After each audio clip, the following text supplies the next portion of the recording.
magkano ang SSS monthly pension kung 750 pesos ang monthly contribution?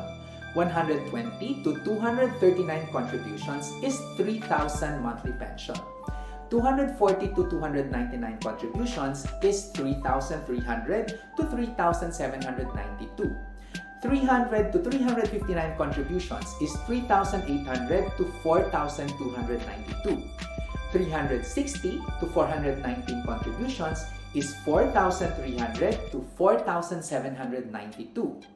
420 to 479 contributions is 4,800 to 5,292.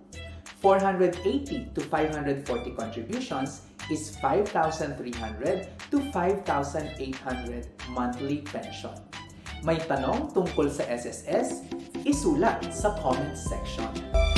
Ang pagyaman na pag-aaralan at napagtutulungan